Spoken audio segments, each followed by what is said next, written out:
Alright mga kaibigan, tuloy po natin ang part 9. Ito na po yung last episode natin, no? Dito sa Senate hearing na ginanap noong December 21. Okay?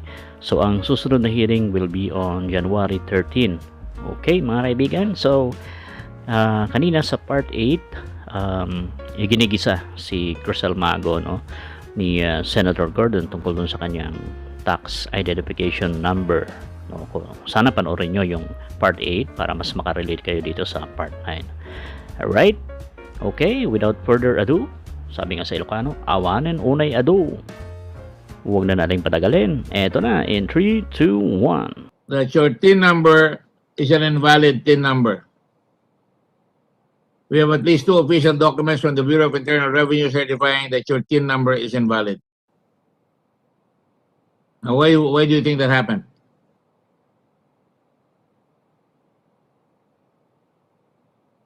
Mr. Chairman, may I be allowed to read what's on the screen po? Huh? May I be allowed to read what's on the screen first po, Mr. Chairman, before answering your question? I'm asking you a question. What are you worried about? I'm reading the statement that was posted earlier on the screen, Mr. Chairman. I think it was the response from the BIR. Okay, read it. I have nothing to hide. I don't lie. I just want to make sure you're telling me the truth. Go ahead and read it. Read it aloud. It's not posted anymore, Mr. Chairman. Oh, labas nyo.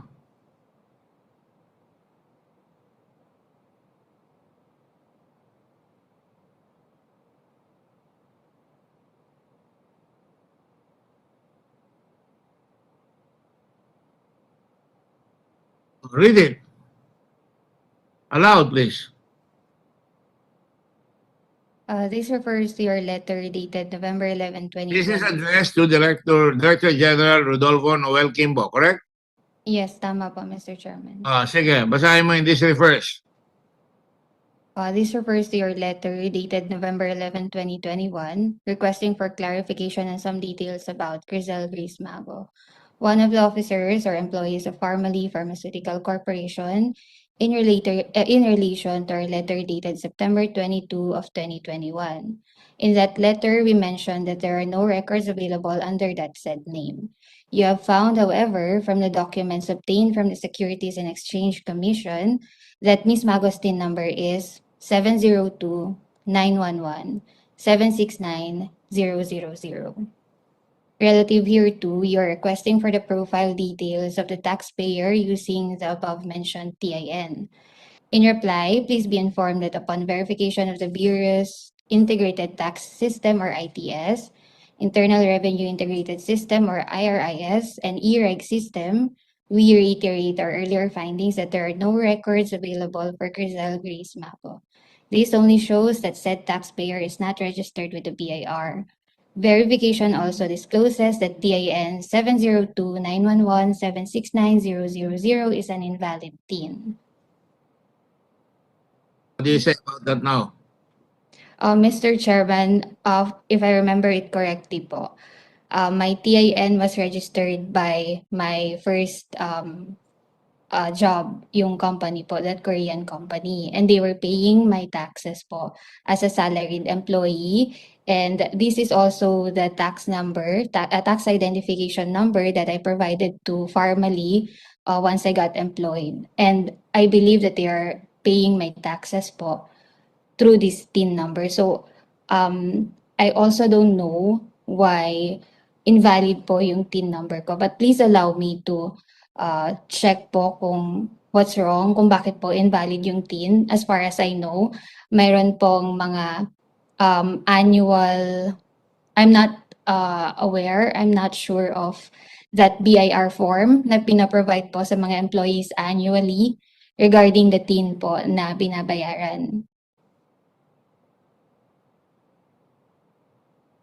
To use the TIN number to represent Pharmally in their corporate engagements. Yes po, Mr. Sabi ngayon ng BIR, walang record na ganyan. That the Mr. taxpayer is not registered with the BIR. It also shows that it is an invalid TIN. Why would you do that? I'm actually clueless din po, Mr. Chairman, but please allow me to check because I was registered by my first company po with the No, I BI. know you already said that, but this is the BAR. Yes po, Mr. Chairman, but I also have to do So, are we saying now that ito, sulat ka, sabi ni Kim, sulat ka kay Kimbo, nakapirma si Cesar R. Dulay, Commissioner of Interior and Revenue. In reply, please be informed that upon verification of the BIR stock system, Internal Revenue, we reiterate our earlier findings that there are no records available for Grisel Grace Mago. This only shows that said taxpayer is not registered with the BIR. Verification also discloses that TIN 702-911-769-000 is an invalid TIN. Now, this is the BIR, the highest officer of the BIR. And they're saying that you registered an invalid TIN number. Why would you do that in a company that is now under serious investigation for defrauding the government of much money that is supposed to go to the people of this country who are suffering from pandemic? Mr. Chairman, I have no intention to register an invalid TIN. I did say that you had any intention. Yes Just po, Mr. Chairman. I just wanted ano that on palabas, record. wala ka talagang nakalagay na tamang TIN. Opo. So, please allow me to also double check with the company that registered my We TIN. already double checked. The BIR has already said that. But from what I remember, Mr. Chairman, and if you will allow me po to submit a You don't copy. need my permission. You can do whatever you want. Yes po. I will submit a copy of the BIR form that I am provided po by the company, the annual form po, as proof that the company is paying my taxes po. You seem to be have a checkered record when it comes to telling the truth. Nagbabago ka, dinideny mo yung sinasabi mo, papahiya mo pa kami doon sa lower house because you were in a friendlier scenario. Sasabihin mo pa na under pressure ka, and you said wala naman mapapayag dito na under pressure ka ng panahon na yan. Ngayon, mali na naman yung TIN mo. What do you think we should believe?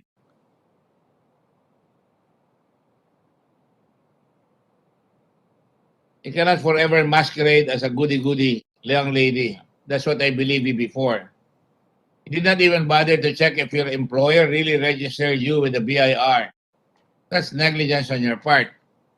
So now we're in another wild goose chase because of your negligence, allegedly, or because maybe because you were filing for Pharmally, you were doing this to throw us off the track. Can you blame us? Hindi po, Mr. Chairman, but I will provide whatever document that was provided for me to me po by the first company and also Pharmally po with regards to the payment of my taxes po.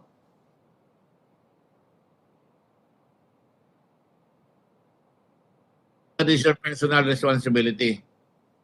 Supplying of taxpayer identification number 257. Any person required under the authority of this code to make, render, or file a return, statement, or other document shall be supplied with or assigned a taxpayer's identification number. We shall indicate in such return, statement, or document filed with the Bureau of Internal for its proper identification for tax purposes, and we shall indicate in certain documents, such as but not limited to the following, etc., etc. Any person under Section 254 attempt to evade or defeat taxes who willfully attempt in any manner or avoid or evade or defeat any tax imposed under this code, the payment thereof shall, in addition to other penalties, goes on. So the TIN number is a way upon which the BIR can reliably find out whether you are the same person because the TNA sticks with you all your life. Right? Yes po, Mr. You Chairman. can see that, right? Yes po. So you have to see your way clear with the BIR to find out what the problem is. Yes po, Mr. Chairman. But I am well within my rights to ask you, when we ask the BIR, this is what happened. Especially you belong to a company that was tied, that Mr. Dargani, whom you are very loyal to, tried to run away from the government by using a plane and even use your company. Did you not have knowledge that he was going to use your company? Wala po, Mr. Chairman. Ano pangalan ng kumpanya mo? It was Business Beyond Limits OPC. It's Ano ganyan sa application niya? So the you said company loyal. of mine po. Can you provide us at least with the last 3 digits of your TIN? 769 po. 769. Oh. Nakapirma ka dyan. Yan ang number mo, yung lumang number mo. Nakapirma ka. O, ayan, o. 702-911 750 ano? 769 0000. Ayan, sa letter mo, nakapirma ka dyan. Very truly yours. Di ba? Tama po, Mr. So, Chairman. hindi mo, bakit nila sasabihin mali yan? Papalindigan mo yan, di ba? As of the moment, I'm also clueless, Mr. Chairman, but I will check po. It's a nice word, clueless, isn't it? I hope you're not clueless to know that you're in very serious waters because you have already done certain illegal acts here by lying. You know, initially I was very, very kind to you. Then you did that number on us. I'm not vengeful. I just was terribly crestfallen and disappointed that a Paulinian like you will do that. You're not a credit to St. Paul's. Okay.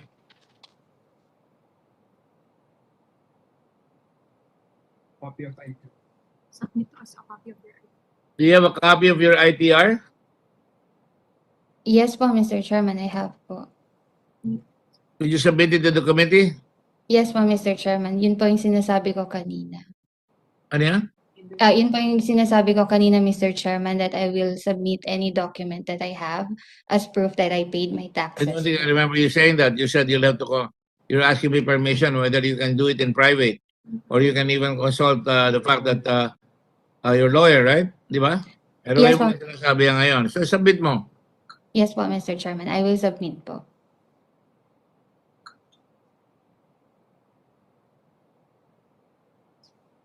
Okay, no more questions for the moment. See, we keep lying. Everybody's lying. It's a train wreck of lies.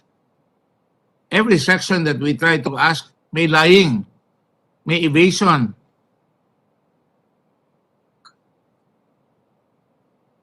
Di ba yung unang ginawa mo dito, sabi mo, swindle, tapos lumipat ka, lying yun.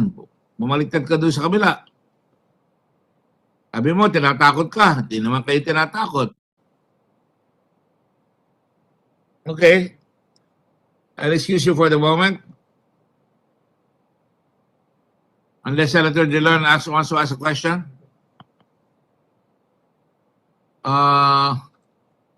Let me call Ms. Sebial.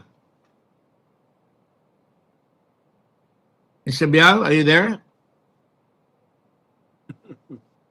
Mr. Chairman, You know that you are in a lot of trouble. You heard Mr. Abiera cite some of the rulings that showed that you could go to 2 years in jail for every every offense, right? yes po. Senator Dillon and I have been very kind with you because, you know, para ka niloko, 4,000 pesos lang, eh, magpapakulong ka pa dyan. You understand where we're coming from, Mr. Bial? Sir, Mr. Chairman, You understand where we're coming from. We're trying to be nice to you, gentle to you, because sabi mo, binayaran ka lang ng 4,000, pero pirma ka ng pirma. Nakita mo yung rules and regulations na sinasabi pwede kang magkaroon ng 2 years imprisonment. Tama po ba yan? yes po. Kada offense. Tama po ba yan? Yes, Mr. Chairman. Hindi ko natatalingin kung bakit kayo pirma ng pirma. Pero, do you know Michael Young, whether in a personal or professional capacity? No po, Mr. Ang Chairman. tagal niyo sumagot.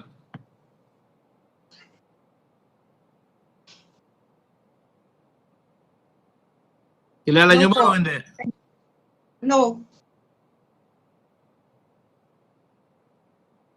We have noticed that you have been faithful in following and attending the hearings. Up to now, we know you are an external certified public accountant, CPA, for Pharmally. Have you handled other accounting work for other corporations?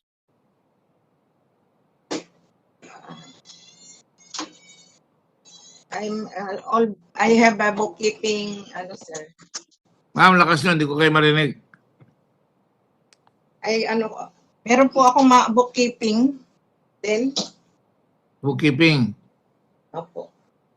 Yung ba literally, tagatago kayo ng libro sa katotohanan? I'm forced to do that because I've become very jaded with all the witnesses here, including you. Nagtatagol ka mga sa namin, kawawa naman to, kako, ginamit lang ito eh. Pero anyway, yan lang tayo. Apart from Pharmally Pharmaceutical Corporation, do you remember rendering? Which corporations did you render any of the corporations mentioned in this hearing? None po. None po, Meron. Chairman. Meron, darling. Sipin mo maigi para hindi ka ma-perjury.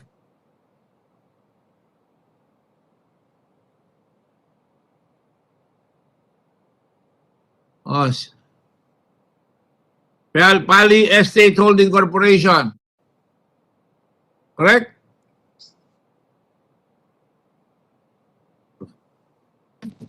Babasahin ko sa ito. Pakita niyo ito. Ayan, oh. Nakapirma ka rito. Report of Independent Certified Public Accountant to Company Income Tax Returns. Board of Directors and Stockholders, Pali Holdings Incorporated. Pali Holdings.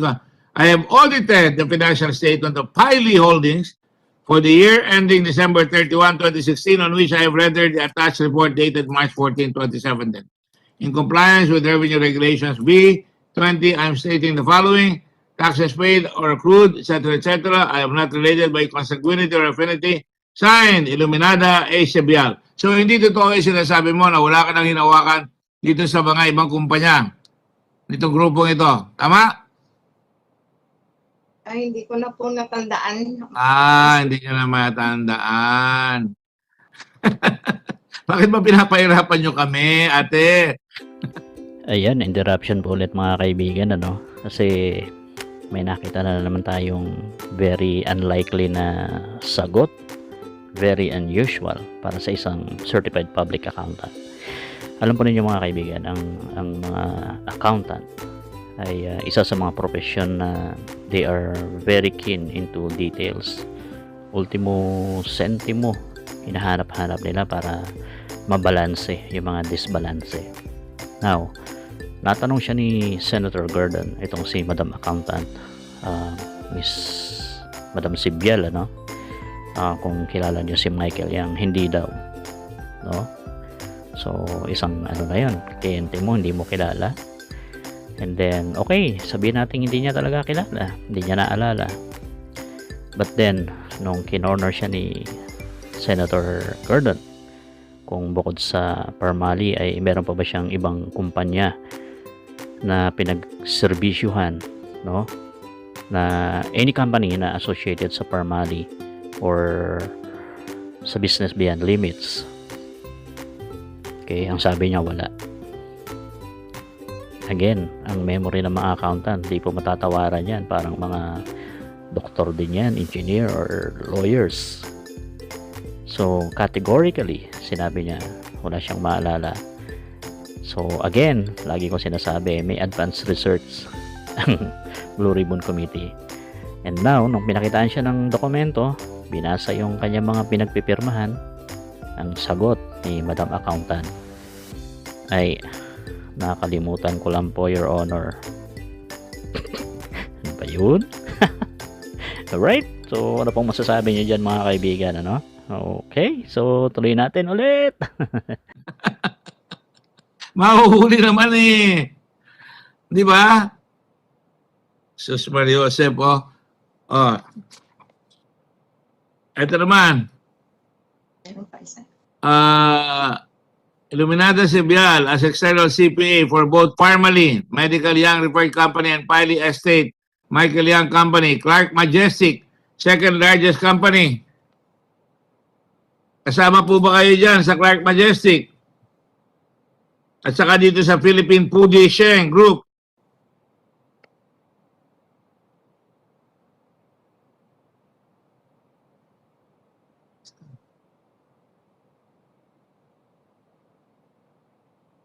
Kaya yun. Wala po akong tandaan yan.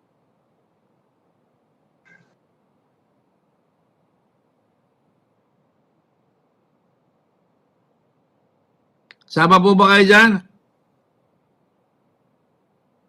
Wala po akong natandaan po. Wala kayo natandaan. Hindi mo ka namang hindi kayo nag-Alzheimer's pa. Tawa-tawa naman tayo. Oh. Natawanan niyo lang ako. Kawawa naman kami dito. O, tanay po kayo. Wala po talaga matandaan Ano? yun. Remember ho that you're under oath, ate. Who approached you to make the audit for Pharmally Holdings Incorporated? Was it Lincoln Ong? Answer.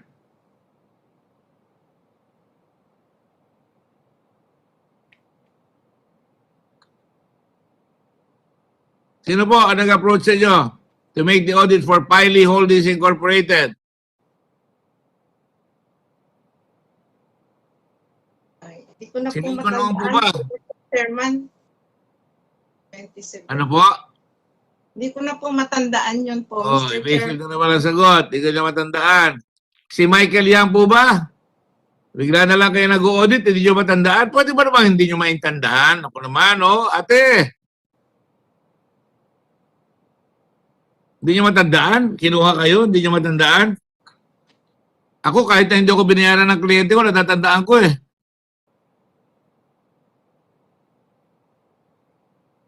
O, ate.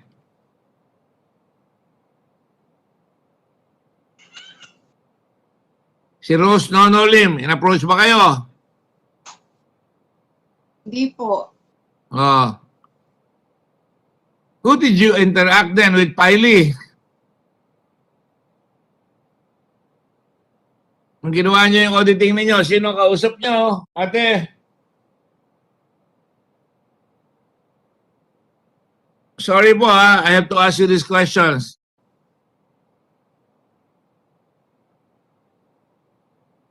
Sino po ang kumausap sa inyo, ate? Hindi ko po matandaan po. Check ko lang po sa records kung kailan po meron po akong napirma na. Eh, umaharap kayo dito, pwede kayo talagang kahit ano, dapat sinecheck nyo na records nyo bago kayo umarap.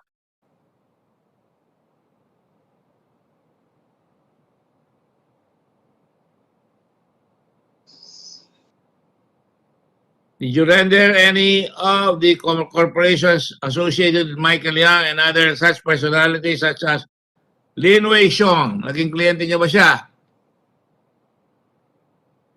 Hindi ko po nga matandaan po, Mr. Chairman.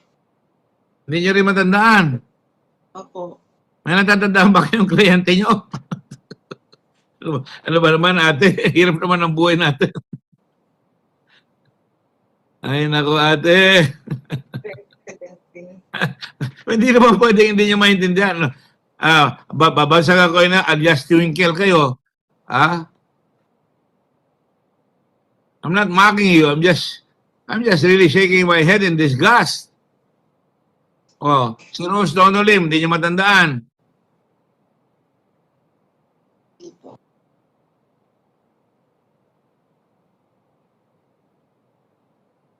Hindi nyo matandaan sila? Si Wang Su yan? Hindi nyo matandaan? Hindi rin po. Ha? Hindi po, Mr. Chairman. Pero kilala mo siya. Eh, sino kumuha sa inyo? Si Mohit ba?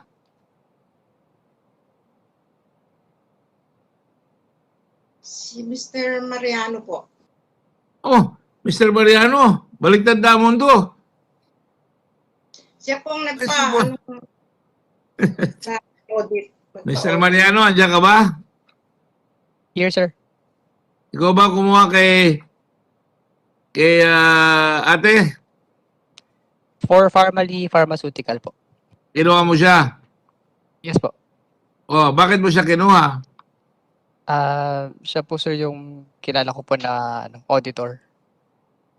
Saan mo siya nakilala?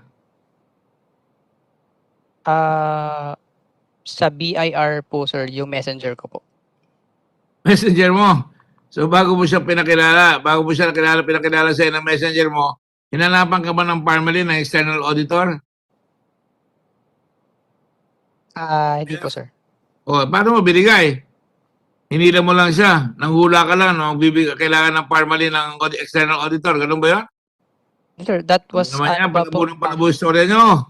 mga 2 to 3 years ago pa po ata, sir, kami with Miss Sibyal. No, hindi ko tinatanong kung gaano katagal. Tinatanong ko bakit mo i-recommend.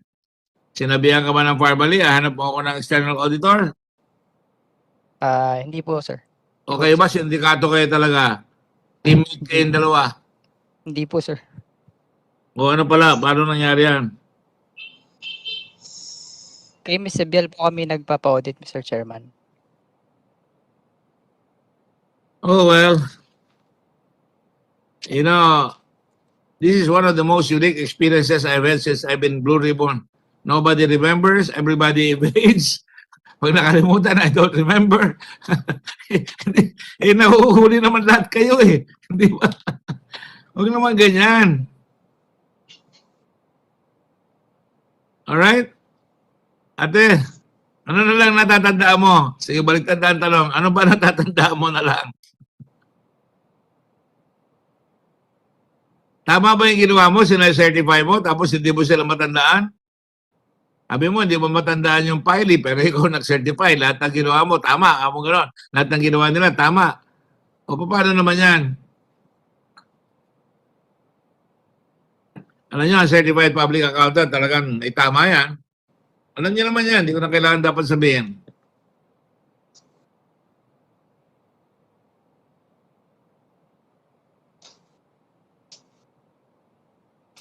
Okay, thank you.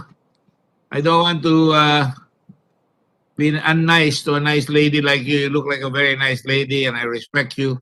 I'm just sorry that you're placed in the circumstances that I don't know whether it's force of the economic crunch. But you know, that's not an excuse. Anyway, sana makatulong kayo sa bayan natin. Kawawa na yung bayan natin eh. Di po ba? Ma'am, di po ba? Yes po. Di ba kayo natatakot ang bayan natin eh, ang utang na ngayon eh, ilan na Brian? 11 trillion na. Tapos ang utang natin dito sa pandemic eh 1.1 trillion sa World Bank. Mambalin niyo yan? Tapos tinamaan tayo, libang tulay, baksak sa Palawan, mga airport sira, nagiba lahat yung airport ng Siargao. Hindi makakapagtrabaho yung karamihan ng tao sa Siargao, sa tourism. Gibang-giba. So wala tayong panlaban sa tourism. Frontliner natin yan. Pati yung Bohol, tinamaan. Ko ate, sabi na kayo ng totoo para tumulong kayo. I guess that would be, I don't know, I wanted to finish it today but I guess marami pang questions unanswered.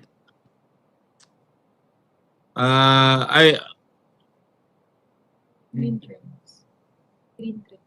I don't know who to ask. I just want to point of information to my colleague, Senator Dillon, and others who are listening in.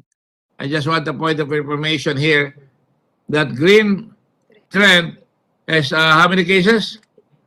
94 cases of from the BIR open cases of investigation. 94 cases. Open cases, open file. Green Trend 94. Yan yung kinuha na ng Tigerfield. Yan. At nakakuha sila ng ilan.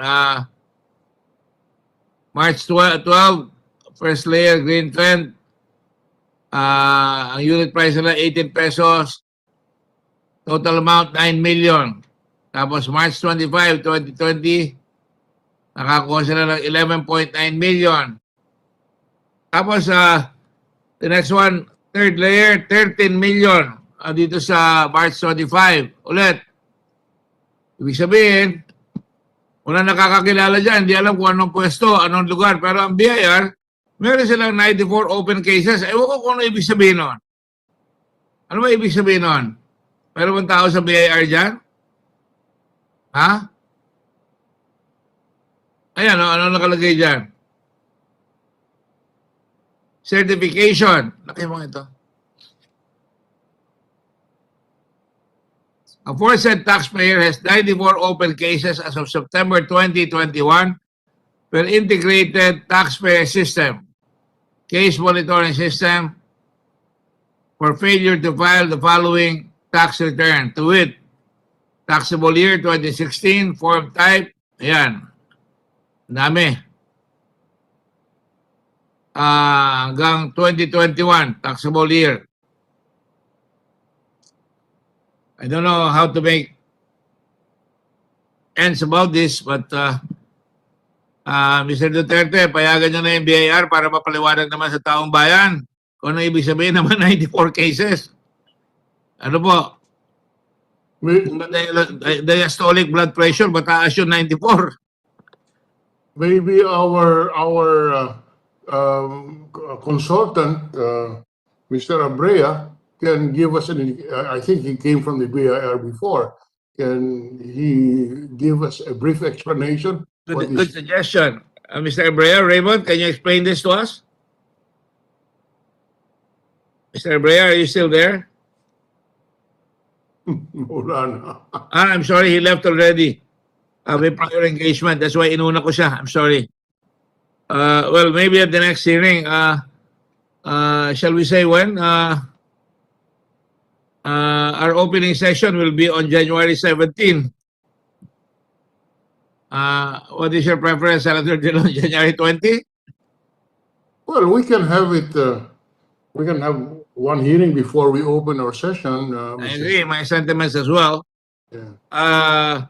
Mr. Kimbo, can you give us a date? Your Honor, we will look at the calendar and we will Can you look inform you. now So para that, before we adjourn? A lot of people follow. I was in Batangas yesterday. There's a very nice restaurant there that serves bulalo. I was taken there by the mayor. And all the people went out and they said they were following religiously our investigations. And they like it because sabi nila na nakakalaban ang tao sa inyo, sa Blue Ribbon. Lahat kayo dyan, Senator Dillon, lahat kayo, sinabi niya. Natutuwa naman ako, I was very proud. Ganun rin yung ibang mga customers doon. So we have to come out with a specific case. Parang naging teleserye na ito eh. Hindi ko naman sinasadya yan eh. Kaya talagang galit ang tao sa nangyayari. Oh, can you give us a date, please? January 13, Your Honor. What is that? Is that Thursday, January 13? Thursday, Your Honor. All It's a right. Thursday, Your Honor, and then sessions will resume on the 17th, Your Honor. Right. Would you like to do that, Senator Dillon? Yes, Mr. Chairman, I move to suspend our sessions, if that is in order, until January 13 at a time convenient to the chair. Yes, sir. In the meantime, shall we say 2 o'clock? 2 o'clock is fine, Mr. Chair. 2 o'clock is agreeable? I should do it in the morning because kung media lang ang hinahabol natin, we should finish by 1.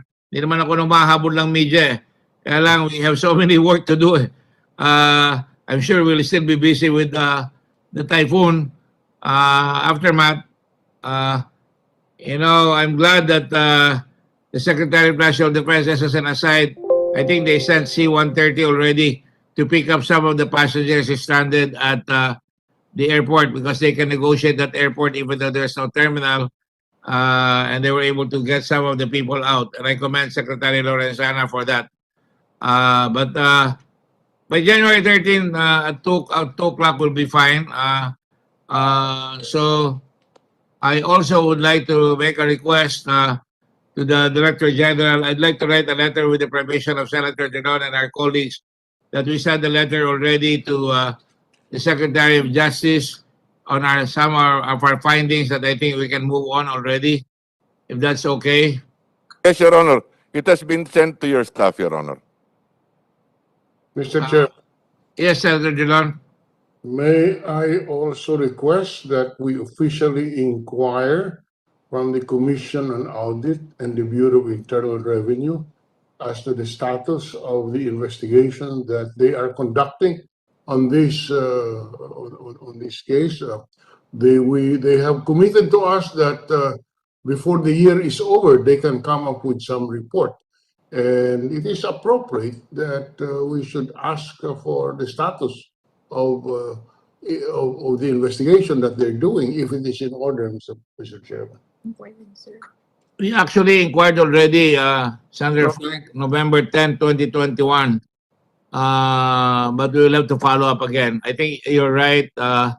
Before the year is over, I think Senator Mr. Kimbo, I'd be beholden to you if you submit the letter of inquiry, and I'd like to sign it right away. On it, Your Honor. Will you do that, please? On it, Your Honor. Thank you. Thank you.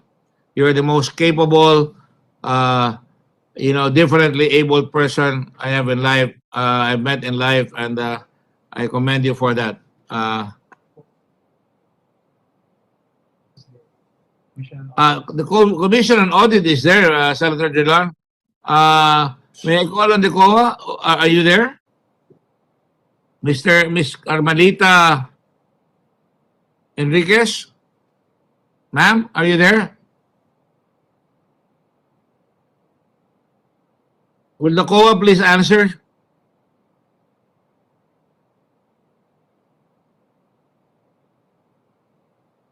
Can you call just in case they're not listening to us?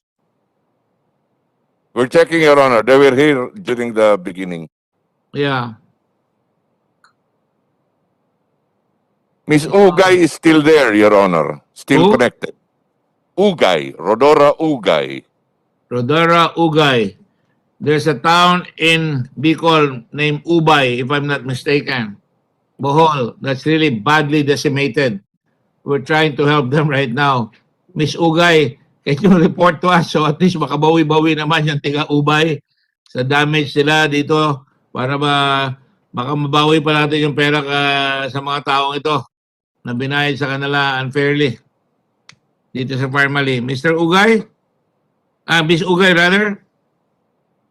Rodora, lovely name. There's also Carmelita Enriquez, Your Honor. Yeah, I called her already. I think they may have left already, sir. Yes, apparently. Wow. Meron na? There you go. You're in the car already. Are you driving, ma'am? Miss Enriquez? No, sir. Miss Ugay. I am. Miss No, I'm U- not. Yes, sir. I'm in the midst of traffic. Well, you're driving. You have a driver? No, I'm not driving, sir. Okay, good. Yes, I don't sir. want you to get into a mess up. Is there any status report on what we have requested from the COA? After all, I voted for Mr. Aguinaldo in spite of the harassment of COA upon my person on a case supposedly done 30 years ago when I was still in SBMA that we have already explained, and that was clearly, I have no problems with that. I did everything right in Subic. Binoto ko po siya sa Supreme Court. Sir, Your Honor, are you asking for the status of the audit? Yes. Special audit, sir? Ma'am, report. Sabi nyo, magre-report kayo kung tinutuloy niya yung audit, lalo na yung mga fraud, waste, and abuse, at saka yung overpricing. Sir, there is a special audit team created for that, and I am not part of the audit team. And I'm also not in the position to monitor the status of their audit, sir. Ma'am, I am the pakitulungan auditor of the DOE, Tapos sir. na kay Commissioner Aguinaldo. Bilang Okay po, Aguinaldo, sir. bago matapos ang taon, pwedeng padala sa amin right away kung anong status. Papadala ko dala sa ibang senador, ma'am. Yes, sir. Kita nyo, nagtanong ko kayo, lumakad ang traffic, oh. Okay, go ahead. Nalobat nga po ako, lang ako, hotspot sa aking data. Kaya nga, naging high bat na kayo ngayon. Ano sagot po? Aabot ba? Before the year is over? Sir, I'm very sorry I'm not in the position to give you the status because I am not I'm part of not that asking you for the team. status, paabot nyo lang. Susulat rin kami. Sayang naman yung pag-attend nyo, iniwanan nyo na nga kami. Nandiyan na kayo kagad sa topic, dito pa kami. Pwede ba sabi lang doon sa COA? Ano po? I'm using the formal and Sige, informal way. sasabihin ko po sir, pero kung ako po hindi ako makapagsabi na kung kailan sila matatapos because hindi nga po ako part ng audit team. Sinabi nyo na po yun. Ang sinasabi ko lang, follow-up namin ni Senator Gelon. Anong status na? Sagutin lang po yung sulat namin. Pwede po ba? Yeah. Well, Sige sir, sasabihin ko na lang po doon sa paparating na lang po sa central office sir. Sige po. Okay. Senator Kimbo, Director Kimbo, please follow up formally on phone. On follow-up letter and informally by telephone. Yes, Your Honor, on it. Thank you. Thank you. Well, I guess it's time to say Merry Christmas to everybody. Happy holidays. I hope all of you are well. Pray for the people out there who are suffering right now in our country, not only in the typhoon, but those who are hungry and those who are sick and those who need medicine and those who need surgeries, those who are terribly depressed on what is happening to our country. And let's pray for enlightenment for our president, that he will see the light once again, because we're all born with the light. Sometimes it becomes dark because we're consumed by power that brings us to darkness. That is what happened to Lucifer. He came out of the light.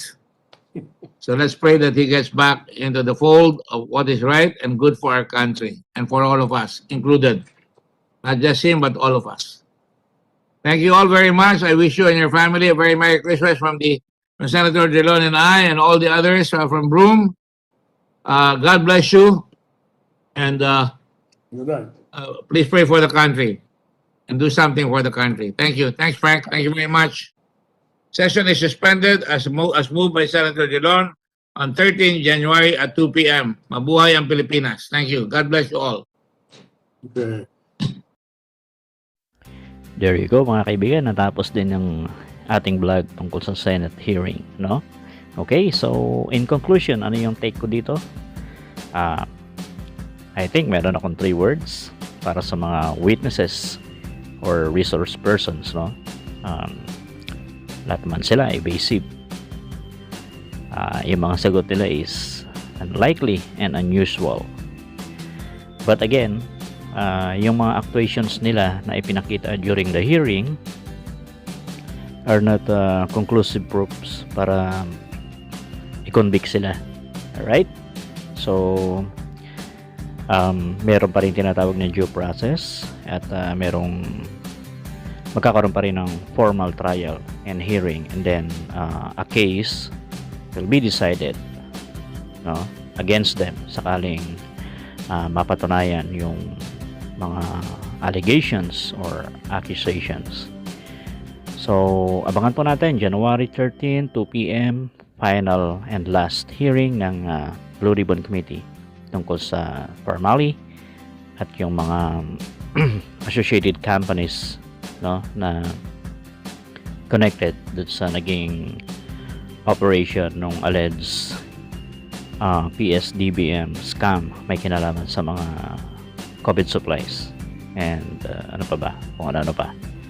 Alright, so again, maraming salamat po sa mga subscribers na patuloy na sumusuporta at doon sa mga nag-enjoy sa topic na to, no, alam nyo na, itong sari-sari store natin, maraming topic.